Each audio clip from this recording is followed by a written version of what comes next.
السلام علیکم ګرانو مینوالو، زه یم ستاسو کوربه شاعر عمر خټک سوجندوال. ملګرو، نن موږ دلته پکنیک ته راغلي یو او دلته ډېر ښکلی دی، د اختر ورځ ده. وایي ښکلی اختر دې مبارک شه، دا خوشحالي دې یو پلک شه، غمونه واړه درنه ورک شه.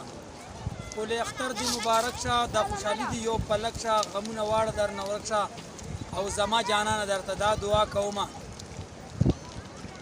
وایي مای پلاس نکریزې ولیدلې، مای پلاس نکریزې ولیدلې او ساجبان نقش و نگار جوړو. مای پلاس نکریزې ولیدلې او ساجبان نقش و نگار جوړو. دې په یو لاس باندې یو ګل جوړ کړی، دې په یو لاس باندې یو ګل جوړ کړی او د ګل په منځ کې ټکی یار جوړو. ما ورته وی چې دا د چا نامه ده، ما ورته وی چې دا د چا نامه ده، دې وی چې یو ښکلی معیار جوړو.